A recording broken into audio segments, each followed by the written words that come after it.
Saya mengucap syukur. Setiap kali saya ke tempat ini, bukan saya yang membagikan firman, tapi saya sendiri, saudara, yang selalu dikuatkan. Ya, kalau banyak hal boleh kita alami, kami ini di Pilar sedang diajar Tuhan untuk bisa tinggal tenang, tinggal diam. Beberapa hal yang Tuhan izinkan sepertinya beban berat, saudara ya. Tapi saya selalu diberkati dengan banyak sharing yang di tempat yang dibagikan di tempat ini. Saya selalu nonton BMN setia, saudara. Ada sebuah firman Tuhan yang membuat saya, menguatkan saya. Saat saya bilang, Tuhan, kami ini kalau setiap panggilan, ada begitu banyak tugas dan panggilan, rasanya di Pilar itu kok tenang-tenang saja. Tapi ternyata, saudara, Tuhan izinkan kami ini sedang mengalami pergolakan di dalam. Yang tidak bisa kita lakukan dengan, maksud diperangi, ditengkingi, bukan gitu caranya. Tetapi Tuhan bilang, engkau tinggal diam. Lalu saya bilang, Tuhan, tapi ruang gerak yang saya miliki mendadak jadi sempit. Menjadi tidak banyak hal yang bisa dilakukan.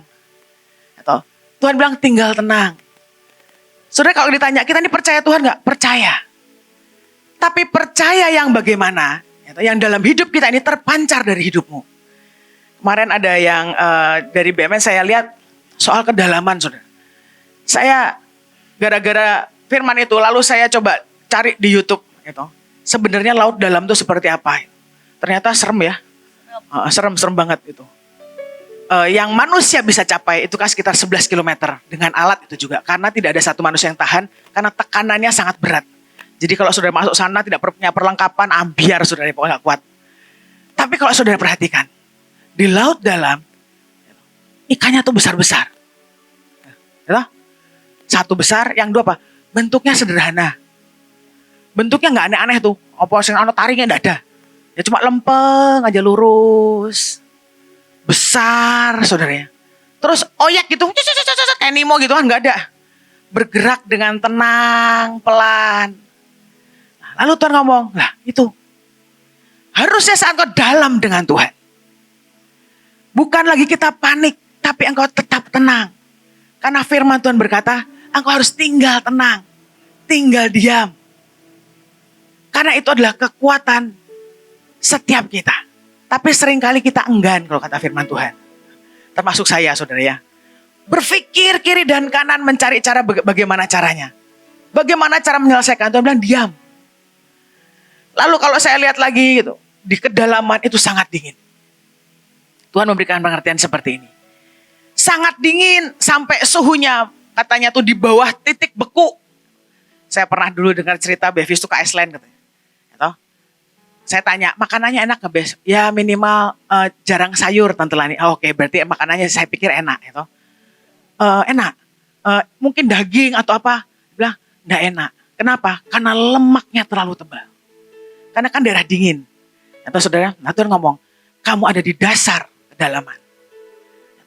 Kalau engkau tidak punya lemak yang tebal, sampean kedinginan.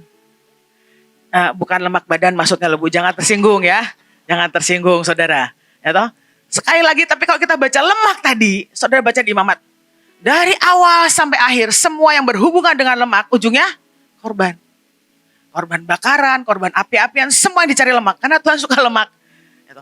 Tapi bukan berarti kita makan banyak-banyak lemak. Bukan. Tapi lemak yang menyenangkan hati Tuhan, dan artinya adalah korban. Dari situ saya ngerti, oke, maka cerita akan berulang. Duduk dengan diam, tinggal tenang. Dan sisanya hanya naik ke mezbah Tuhan untuk berkorban. Itu baik gak saudara? Itu baik. Kalau untuk saudara saya gak tahu, buat saya itu sangat baik. Tapi sekali lagi, percayamu kepada Tuhan hari ini. Engkau boleh melakukan apa saja. Engkau bisa keliling seluruh Indonesia. Engkau deklarasi dengan sangat kuat. Tapi kalau tingkat percaya kita rendah di hadapan Tuhan, saudara harus hati-hati. Saya seringkali menggambarkan rasa percaya kita dengan Tuhan dan penyerahan total. Ini deh kalau Bahtera bilang. Itu dengan minimal ada beberapa tingkat. Engkau sedang berdiri, hanya menyerahkan kepada Tuhan, berlutut, bersujud, atau engkau tersungkur. Tapi hari-hari ini yang Tuhan ajarkan. Tuhan itu mau kita percaya kepada Tuhan tersungkur. Saudara, kalau engkau tersungkur ya, ruang gerakmu kan jadi sempit. Benar gak? Kalau kita ini masih berdiri, ruang gerak kita banyak. Lihat kiri kanan, lari ke sana ke sini. Tapi kalau ruang gerak kita sempit, kita dipaksa hanya memandang kepada satu, yaitu apa? Kaki Tuhan. Ini kan mumpung nih saudara, kalau tidak percaya coba. Ya toh tersungkur saudara, cobalah bergerak. Nanti kan kangelan. Ya toh guling ke kiri, guling ke kanan, percayalah posisinya akan sama. Kalau saudara ndak aplang-aplang, ya toh, terlentang, tengkurap nggak ada pilihan lain. Ya toh. Lalu engkau tidak bisa saat engkau tersungkur, terus gini-gini coba. Saudara kalau tersungkur ya, terus danga gitu. Nanti kan pegel. Kalau kelamaan. Tapi engkau hanya perlu memandang ke depan. Engkau akan bertahan sangat lama. Tapi sering kali dengan Tuhan, kita tuh lihat ke kiri, ke kanan, ke atas, ke bawah. Tuhan cuma perlu kok, kamu hanya memandang apa? Kakiku. Gitu. Tapi sering kali kita ini selalu ingin memandang ke tempat yang lain. Saudara, saat engkau tersungkur, mungkin kaki yang kau pandang kotor. Atau ada lubang pakunya mungkin amis. Tapi itu adalah kehormatan untuk kita, memandang kaki Tuhan. Kenapa? Kalau kita berdoa, yang waktu Maria mengurapi kaki Yesus. Saudara, engkau berdoa, kami letakkan Tuhan semua korban pujian, semua beban kami di kaki Yesus. Jadi sebuah kehormatan saat kita diberikan kesempatan hanya satu-satunya cara memandang kepada Yesus dan tidak ada yang lain. Dengan ruang gerak yang sempit. Nah masalahnya banyak dari kita ini terlalu hiperaktif. Engkau tidak tahan saat engkau harus duduk diam. Engkau tinggal diam, tinggal tenang, rak betah saudara. Rasanya pertolongan Tuhan tidak datang-datang. Padahal Tuhan cuma ngomong apa? Engkau tenang, lihat kepadaku. Sesederhana itu. Nah, cuman kita ini senang melihat orang Indonesia itu senang sightseeing. Buktinya apa? Dulu saudara, sebelum PPKM, sebelum ada yang aneh-aneh. Saudara kan pergi ke mall, belanja nggak? Enggak. Jalan, lihat. Kalau ada diskon gitu kan, dilihat satu-satu barangnya, diputar, enggak taruh lagi. Belanja enggak, cuma senang lihat-lihat. Tapi hari ini Tuhan bilang, fokus akan aku. Maka engkau akan bisa melewati banyak hal. Saudara saya, ada sebuah, Tuhan tuh mengajarkan sebuah kata-kata yang lucu sih. Engkau harus memiliki pengertian. Kalau engkau tidak punya pengertian, maka milikilah percaya dan ketahanan bersama dengan Tuhan. Saya selalu senang, maksudnya kalau sharing ini saudara ya, buat saya itu sangat membekas meskipun sederhana. Saya ini kan tadinya kerja di proyek, saya pada waktu saya bikin makorem yang di depan, diizinkan untuk jadi pengawas di sana di Lipo Karawaci. Saya itu punya mandor, ya mandor saya ini tuh, karena di proyek itu tidak ada yang perempuan, dari atas sampai yang bawah cuma saya sama tukang warung, perempuannya cuma 2. Nah kami dipercaya jaga gudang segala macam untuk hal-hal yang mungkin nggak harus sampai manjat-manjat gitu enggak. Nah sekali waktu mandor saya ini datang. Bu, punya obat? Saya tanya, punya apa? Obat apa? Saya ini sariawan bu. Saya bilang, oh ya oke. Saya tuh biasa suka bawa Redoxon saudara. Saya kasih dulu pak. Maksudnya diminum aja. Nah, tapi di proyek itu saudara, ada biasa gini, kalau di proyek itu kan ada orang yang suka bersih-bersih proyek. Ya toh pokoknya beresi apa gitu. Nah itu juga sama datang kepada saya. Karena dia lihat, bu, kulo nggih purun. Saya juga mau. Gitu kan. Loh, Bapak kenapa? Lumpangan bu, sariawan. Terus dia mangap saudara. Itu mulut yang namanya sariawan tuh penuh. Wah tak pikir. Kok kasihan. Saya bilang kamu tuh kurang minum. Biasanya kan gitu saudara ya. Lalu saya berikan Redoxon yang sama. Keesokan harinya saya tanya sama mandor saya. Iya pak. Oh lumayan kok bu. Lucu ya. Zaman itu gak seperti sekarang saudara ya. Itu tahun berapa ya? Mungkin tahun 99, mungkin tahun 2000 kali itu. Nah dia bilang itu. Lucu ya bu, kalau dicemplungin air itu kok blekutuk katanya, maksudnya ada uapnya ke atas itu, berasap katanya, kayak dupo, kayak dupa dia bilang gitu kan. Dia bilang tapi itu obat pak. Oke, dia minum, nggak sembuh saudara. Lalu datanglah bapak yang satu lagi, piye pak? Oh manjur bu, oh puji Tuhan gitu kan. Tapi kok perih ya bu, terus kemeluk katanya. Dia bilang perih dan berasap. Loh ya memang diselupin air. Oh bukan bu, dimut saudara. Redoxon itu dimut. Nah makanya perih, yang satu saya mendengar dia minum dengan baik-baik saja. Yang satu Redoxon dimut dan kemelok katanya. Jadi dari mulutnya keluar asap. Itu. Manjur bu. Kan? Saudara tertawa. Tapi itu kita. Kalau engkau punya pengertian dengan Tuhan. Obat itu kan ada aturan pakainya. Itu. Engkau akan bisa mengerti. Oh ini redoxon. Dicemplungin ke air. Setelah selesai semua larut baru diminum. Sembuh gak? Sembuh. Smooth. Perlahan. Engkau tidak terlalu kesakitan. Tapi yang satu gak punya pengertian. Dalam arti kata gak bisa baca tulis. Dia dikasih obat yang sama. Dia mau telan terlalu besar. Jadi akhirnya dimot. Ya toh? Sembuh gak? Sembuh. Saudara, pengikutan kita akan Tuhan. Kalau engkau mengerti jalan-jalannya Tuhan. Ya toh? Engkau akan baik-baik saja. Ada pencobaan apapun engkau alami. Bisa lewat gak? Bisa. Ada sakitnya? Ada. Tapi sedikit. Tapi kebanyakan, terutama saya, gak punya pengertian. Tapi kalau engkau tidak punya pengertian, punyalah percaya yang bulat. Bapak tadi itu percaya dengan saya bahwa saya tidak akan meracuni dia. Betul gak? Main telan aja dia. Kita dengan Tuhan, kalau engkau gak punya pengertian, percayalah kepada Tuhan. Ya toh? Dan punyalah ketahanan. Kenapa? Perih tadi. Sehingga kalau Tuhan bawa kita kemana saja, engkau ditepuk kemana aja, ikut. Dan kita tidak akan pernah menyerah ataupun sakit. Itu pilihan. Nah, masalahnya pengertian yang kita punya, itu perlu yang namanya belajar. Saudara, pengertian itu gak bisa gini, kita tidur dalam semalam melek, treng, langsung mengerti banyak hal. Gak bisa. Kita perlu banyak belajar. Saya perlu banyak belajar. Ya. Beberapa waktu yang lalu, ada 3 hal yang Tuhan itu bilang, engkau akan kuat dan bisa melakukan banyak hal. Kalau engkau banyak melakukan 3 hal ini. Yang pertama, engkau harus percaya. Saudara, percaya tadi. Itu dilatih. Dulu saya kalau ke sekolah zaman SMP atau SMA, saya SMP itu Bu Iin sudah ke Belanda, saudara. Jadi saya tertinggal dengan 2 orang kakak laki-laki, Pak Daniel almarhum dan Pak Samuel. Kalau Pak Daniel itu kalau naik motor pelan. Nah, karena orangnya santai, kalau dia naik motor saya harus ngomong gini, ayo koh cepet koh. Karena gini, kalau sekolah itu masuk jam 7 kurang 5. Maka dari Gatsu ke Jalan Riau jam 7 kurang 10 baru berangkat, saudara. Ya toh, saya tuh ayo koh cepet koh gitu. Saya kok di motor seperti itu kok sama Pak Daniel. Lalu motor belum berhenti, saya lompat, lari. You know? Langsung cepat-cepat masuk kelas. Saya kan kelasnya di lantai atas karena SMP. Begitu saya lihat di bawah gitu, Pak Daniel tuh jalan dengan santai. Baju masih dikeluarkan, belum dimasukin. Tas dikalungkan di leher gitu kan. Jalan santai seperti gak ada dosanya, saudara ya. Nah, tapi pokoknya saya cepet gitu. Tapi sudah bertobat, saudara, kan jadi imam sekarang. Beda dengan Pak Samuel.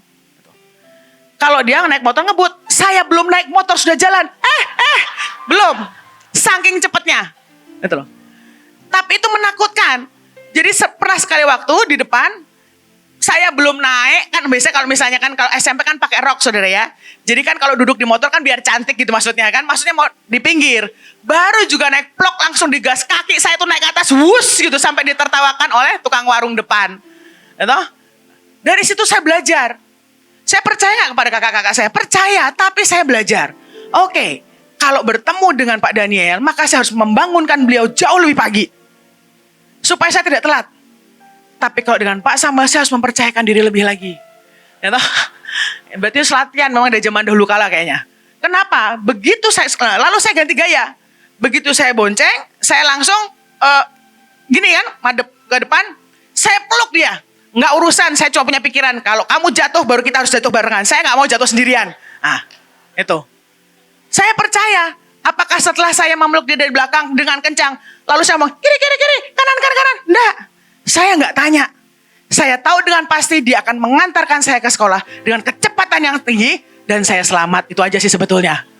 Nah, pengikutan kita dengan Tuhan seperti itu, engkau butuh percaya yang sangat bulat. Tuhan bawa engkau kemana, percayalah meskipun jalannya sulit. Tapi pasti Tuhan tidak akan pernah menipu kita. Tapi seringkali kita curiga, jangan asem, jangan lodeh, saudara ya. Semua jangan. Tapi mempercayakan diri, seperti itu, engkau tidak perlu mengomandoi Tuhan. Gini loh Tuhan harusnya.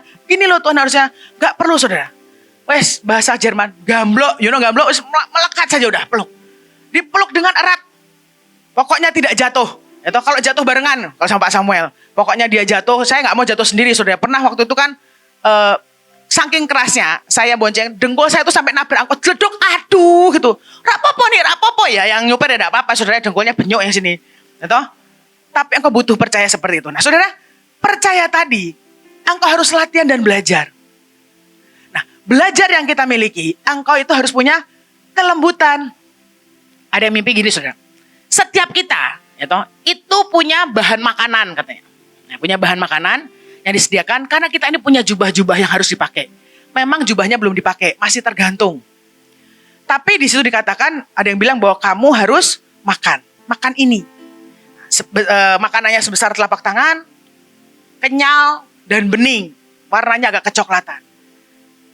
Tuhan ngomong, itu nanti kamu akan kuat pakai jubahnya kalau kamu makan ini. Di mimpi itu ada yang mimpi. Nah, kemudian jubahnya warnanya merah. Saya mau cari kainnya. Karena warnanya merah, kalau kita dekati, itu seperti kotak-kotak kecil, warnanya seperti broken white. Saya lagi bingung sih, warnanya broken white, dari jauh dilihat merah, tapi kalau dideketin broken white. Nah, itu mungkin kain surga, saudara ya. Nah, kita itu punya. Ada yang merah, ada yang putih. Menurut saya, itulah Indonesia. Untuk kita selesaikan Indonesia. Engkau butuh yang namanya makanan tadi, yang warnanya bening, kenyal, dan agak kecoklatan. Lalu saya berdoa, saya tanya berhari-hari, saya renungkan. Tuhan cuma ngajar seperti ini. Engkau butuh yang kenyal. Saudara, kenyal itu kan begini, blenyek enggak, lembek enggak gitu. Tapi keras juga enggak. Kalau agar-agar tuh mungkin harus takaran airnya harus pas gitu. Engkau terlalu banyak air akan jadi berair nantinya, nanti enggak banyak airnya jadi keras. Jadi takarannya harus pas. Nah, untuk itu kita perlu belajar. Yang namanya kenyal biasanya lembut, benar? Dicuil gitu aja, digini-gini gampang. Engkau percaya kepada Tuhan. Engkau butuh belajar. Harus gampang untuk diajar. Gampang dibentuk ulang. Istilahnya. Kalau ngomong gini, itu kan saya sering dengar. Diajar, kesetiaan. Betul, saudara. Tapi aneh setiap kali. Kalau Tuhan bilang, sampaikan pesan Tuhan. Balik lagi ke dasar. Mengingatkan kita. Supaya apa? Kita ini loh. Supaya kita ini ngerti dasar kita kuat. Sehingga apapun nanti yang terjadi di depan, kita tuh siap menghadapi. Karena engkau punya kekuatan ekstra. Yang tidak bisa manusia bayangkan. Tiba-tiba engkau akan sadar, oh aku kok kuat yo. Tiba-tiba saja engkau menyadari. Nah, itu apa? Dididik tadi, kenyal. Gampang dibentuk. Dan kalau kita belajar soal di firman Tuhan, yang lembut siapa namanya? Musa. Saudara, lembut itu bukan feminim. Lembut itu bukan gemulai. Lembut itu bukan melambai. Tapi lembut itu, kalau kita lihat ya, baca ya, mau belajar. Dan yang paling penting punya kerendahan hati, mau mendengar apa kata Tuhan. Karena belajar dari Tuhan. Lalu, apalagi? Musa, seorang Musa itu harus dididik Tuhan begitu rupa. Sampai dia punya kemampuan memimpin bangsa Israel keluar dari Mesir. Saudara cuma segini, saya aja lah. Di pilar itu cuma sedikit, saudara. Tapi untuk menghadapi bahtera pilar saja, pusing saya. Saya ngomong, Tuhan, saya kurang cukup lembut seperti Musa.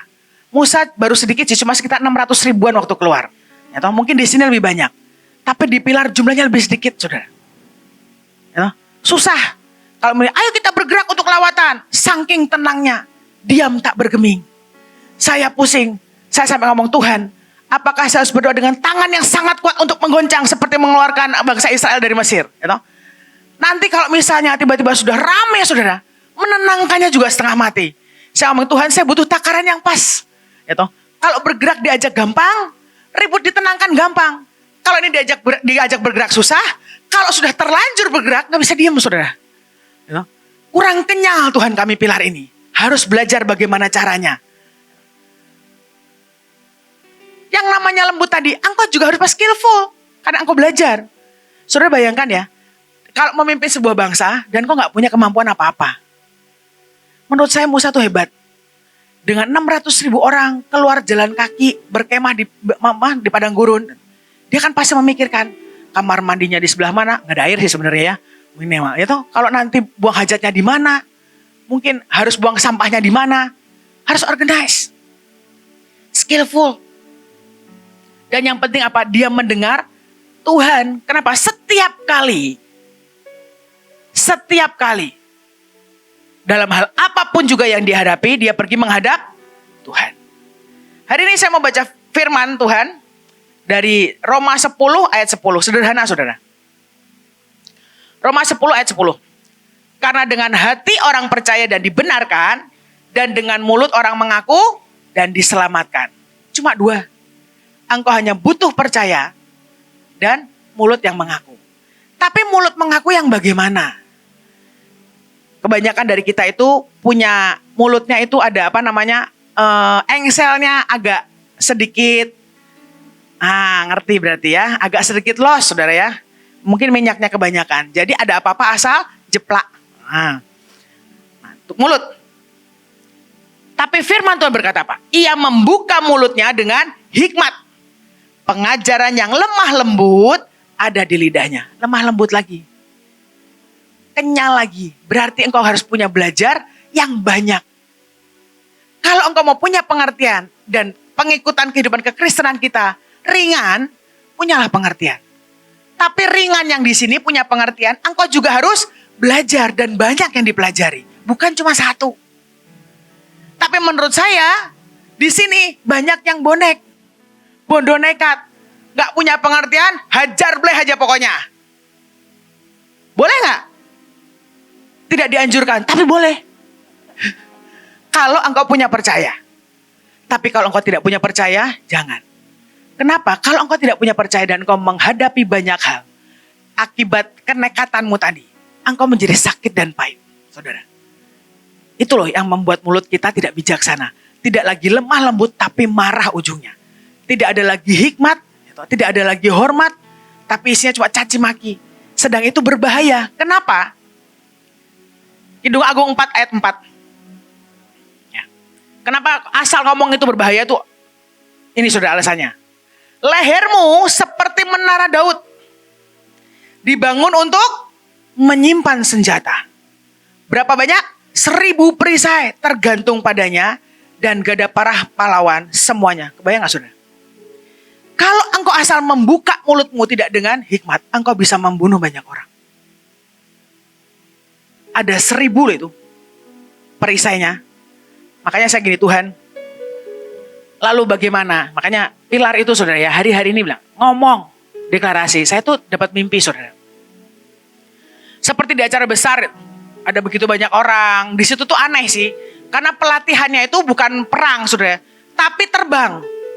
Ada beberapa orang yang terbang dengan sangat mudah, nggak pakai apa-apa, terbang gitu aja lah. Waktu itu saya di sebelah saya tuh ada Pak Yusak almarhum, saya nanya, aku tak nyoba sih Pak, gitu kan. Tapi kalau tuh ngomong, ini wae nyoba sebentar, itu kan pada terbang, aku juga mau. Gitu. Bagaimana caranya? Lalu diajari, wes pokoknya kamu percaya saja. Terus kamu percaya, kamu punya iman, kamu terbang. Gitu aja. Saya pikir apa ada alat apa gitu sudah ditempel di kaki atau gimana supaya saya bisa terbang dengan gampang. Ternyata cuma begitu saja. Dan saat saya membulatkan tekad percaya itu aku bisa terbang. Terbang saudara sebentar. Turun lagi. Kan namanya mau nyoba saudara ya. Mungkin bukan bagian saya di angkatan udara. Mungkin saya angkatan darat yang kali ini. Lalu saya jalan. Nah, ada sebuah gedung pertemuan. Mirip seperti tapi lebih besar. Itu aneh. Orangnya itu seperti berdiri melingkar. Melingkar dari tengah cuma ada satu orang, ada lagi sekelilingnya jadi besar. Lalu tiba-tiba ditumpuk lagi sampai ke atas. Jadi orang tuh tumpuk-tumpukan sampai tinggi saudara. Tapi kayak hebat banget yang gak jatuh gitu. Lalu tiba-tiba ada serangan. Ada seperti binatang-binatang yang sangat besar berlarian. Saya tuh langsung mikir, wah ini kalau ketabrak binatang, maksudnya ambruk tuh orang-orang yang di atas. Lalu saya tanya, Tuhan tolong, Tuhan tolong, Tuhan tolong. Saya teriak-teriak Tuhan tolong. Lalu tiba-tiba ada suara. Ngomong. Nah, saudara, kalau engkau disuruh apa? Ngomong. Kita nih, otomatis kan, dalam nama Yesus, deklarasi tidak ada bencana segala macam seperti tadi, benar gak? Kalau engkau punya pengertian dan belajar. Coba kalau engkau punya pengertian. Halo, apa kabar? Latihanmu halo, apa kabar ketemu orang. Engkau tidak pernah ketemu setan istilahnya. Tapi begitu sesuatu yang bahaya, engkau langsung otomatis saya ngomong dalam nama Yesus, saya deklarasi, saya ngomong semua firman yang saya tahu. Makin banyak saya bicara. Binatang yang besar. Jadi kecil saudara. Makin kecil. Dan kecil banget serta kering. Dari situ saya ngerti. Oke. Senjata kita yang terakhir apa? Ngomong. Masalahnya ngomong tadi. Harus bijaksana. Kenapa? Lehermu menara Daud. Menara Daud itu besar. Isinya saja 1000 perisai dan gada para pahlawan. Gada tuh gak kecil loh saudara.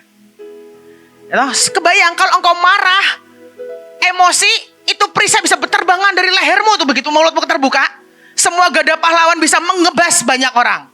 Mungkin saudaramu, bukan musuhmu. Hati-hati dengan apa yang kita katakan. Peh juga ngomong mulut. Gitu.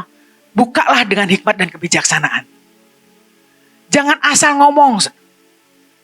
Coba diatur semua pintunya. Ayo diminyakin dengan secukupnya supaya tidak loncer, saudara ya. Tapi harus diminyaki juga lebih cukup supaya nggak mampet dan macet. Begitu engkau butuh senjata yang harus kau katakan, buka mulutnya. Bagaimana cara membukanya? Baca firman Tuhan. Penuhkan hidupmu dengan firman. Maka engkau akan punya senjata yang akurat. Engkau berkata dalam hikmat, dalam ketepatan. Memperkatakan dengan tepat. Bukan asal-asalan. Kita mengerti mana yang harus dikatakan, kapan kita harus diam. Kapan kita harus memperkatakan. Sekali lagi, dengan apa? Hikmat. Dan lemah lembut. Tuhan sering ngomong lemah lembut, lemah lembut. Lemah lembut itu isinya belajar. Belajar ini, belajar itu, belajar penguasaan diri. Meskipun saya berulang-ulang membaca kitab Musa, memimpin bangsa Israel keluar dari Mesir. Tapi saya tidak mendapati Musa itu nyinyir, saudara. Nggak pernah tuh kalau misalnya Musanya nyinyir gitu, ngomelin gitu. Nggak, ngomelinnya ada waktunya. Tapi banyak waktu yang dia habiskan di mana? Di kemah Tuhan. Itu pilihan. Hari-hari ini engkau belajar kedalaman dengan Tuhan. Butuh yang namanya pengertian. Tapi kalau engkau nggak punya pengertian, percayalah dengan sangat bulat. Ya. Lalu satu lagi. Ketika kita berjalan dengan Tuhan, seringkali ada begitu banyak hal yang membuat kita ke-distract. Hari-hari ini saudara, yuk bagian kita tuh apa? Seringkali saya tuh menginginkan bagian orang lain. Maksudnya begini saudara. Kalau saya melihat saudara-saudara saya yang lain berkhotbah dengan sangat bagus, bikin PPT terarah gitu. Saya tuh kepengen saudara. Tapi saya nggak bisa bikin PPT. Tapi bilang, ayo Ci, kalau kamu bisa, tak bantuin. Ayo kita bikin PPT bersama. Atau saudara, sudah bikin PPT-nya. Lalu kalau sudah saya siap khotbah, tiba-tiba di depan Tuhan ngomong yang lain. Saya tuh sampai sedih, Tuhan, aku tuh kepengen loh. Kayak orang lain tuh bawa ballpoint yang ada sinar-sinarnya gitu loh saudara ya. Seperti pengajar gitu. Tapi gak ada. Yang saya selalu ngomongin, Tuhan, kenapa sih setiap kali yang kau izinkan selalu, itu yang disampaikan adalah cerita hidup yang saya alami hari-hari. Saya ini bukan curhat loh saudara. Tapi itu yang Tuhan taruh di hati. Mendadak saya sudah siapkan yang lain, Tuhan keluarkan yang lain. Tapi sekali itu latihan untuk mulut saya. Apa yang Tuhan mau, itu yang disampaikan. Hari ini mungkin tidak panjang-panjang saudara. Tuhan cuma bilang miliki pengertian. Berapa banyak sekarang kita di tempat ini yang engkau sudah mulai lupa untuk belajar. Yuk diulang lagi pembelajarannya. Sikap hati kita kepada Tuhan. Kekuatan kita bersama dengan Tuhan. Jangan karena engkau merasa bahwa engkau sedang dikirim pergi ke luar medan perang. Saudara, engkau perlu balik ke base camp untuk ngecas lagi itu semua baterai yang kita punya. Membersihkan semua luka. Engkau membuat lagi belajar kembali. Mungkin ada senjata-senjata baru yang Tuhan berikan. Ayo miliki pengertian. Tapi sekali lagi, meskipun kita tidak bisa mengerti, kan suka sering bilang saudara, banyak hal ku tak mengerti. Maka percayalah kepada Tuhan. Jangan pernah engkau curiga, jangan pernah yang namanya engkau kecewa, percayalah kepada Tuhan. Ya, supaya apa? Supaya kita punya ketahanan. Sehingga kalau Tuhan berikan luka yang perih, kita sanggup nahan. Kalau Tuhan memberikan jalan yang sulit, kita bertahan dengan Tuhan. Percayalah Tuhan akan berikan kita jalan-jalan tikus yang kecil. Pintu-pintu rahasia akan Dia bukakan. Kalau kita percaya kepada Tuhan. Nah, seringkali banyak orang yang kebanyakan mikir, atau kebanyakan belajar, mereka akan memilih, kita punya pengertian saja. Engkau belajar yang namanya manajemen, engkau belajar mengatur emosi, buah rohmu semua bertumbuh bagus-bagus. Harus semuanya begitu. Tapi seringkali kita ini tidak cukup pandai untuk belajar. Tapi engkau punya apa? Punya percaya dan punya ketahanan. Saudara, kalau hari ini tanya, jadi inti hari ini firman-Nya adalah apa? Punya pengertian atau engkau punya percaya dan ketahanan. Redoxon jangan diingat-ingat, saudara ya. Itu hanya contoh. Iya, paling masuk. Ya sering kali ditanya, khotbahnya apa? Redoxon, Bu. Wah, sedih saya. Saya bukan kampanye iklan, tapi minimal itu mengerti. Atau kita mengerti. Atau menyembuhkan dengan instan, tapi ada sakit yang harus kita lewati. Nah, sekali lagi, saudara, saya mau ingatkan. Yuk, percaya kita hari ini. Atau sebelum saya selesai, engkau harus punya percaya yang tersungkur tadi. Ruang gerakmu tidak banyak. Tapi engkau hanya butuh satu kekuatan dengan mata yang memandang kepada kaki Tuhan. Cukup. Kalau engkau sudah punya level seperti itu, engkau sibuk bergerak ke kiri dan ke kanan, engkau akan melukai seluruh tubuhmu. Dan kalau engkau terluka, sakit rasanya engkau marah kepada Tuhan. Tuhan tinggal ngomong, salahmu. Aku ingin engkau diam. Tapi seringkali kita tetap bergerak karena keinginan yang kita miliki. Pagi hari ini, saya tetap ingin mengajak Bapak Ibu Saudara, sekali lagi, mempercayakan diri kepada Tuhan. Siap apapun, saudara, itu sebetulnya terjemahan dari Hineni. Bukan cuma sekedar ini aku Tuhan utuslah aku, tapi engkau sedang mempercayakan hidupmu kepada Tuhan. Kalau kita mempercayakan hidup kepada Tuhan, engkau butuh satu lagi, yaitu apa? Keberanian.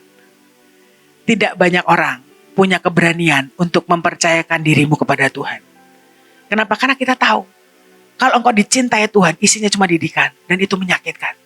Tapi sekali lagi, itu yang membuat kita lembut. Itu yang membuat kita punya pengertian. Saudara, saya berharap kita di sini menjadi orang-orang yang punya pengertian lebih lagi. Gaya barbar cukup, mungkin bukan masanya. Levelnya naik, belajar banyak hal. Kalau engkau punya pengertian, engkau punya keberanian, engkau punya ketahanan, alangkah baiknya. Versi komplit. Saya berharap kita semua punya tiga-tiganya. Tapi hari ini, kalaupun tidak punya, minta kepada Tuhan. Berikan aku pengertian Tuhan. Kalau nggak minta, berikan aku percaya Tuhan. Kita tuh seperti yang ngomong percaya gampang, saudara. Coba kalau menghadapi masalah benar-benar bisa percaya atau enggak. Makanya kalau ada masalah jangan ngomel. Itu testing supaya kita bisa ngukur percaya kita sampai mana. Dan punyalah ketahanan dengan Tuhan. Apapun yang Tuhan lakukan dalam hidup kita, bertahanlah dengan Tuhan. Dia akan punya jalan keluar. Roh Kudus akan memberikan kita bimbingan harus apa yang kita kerjakan, kita lakukan. Nggak usah takut. Ada sakitnya? Ada. Tapi kita pasti bisa mengatasi. Amin. Mari kita berdoa.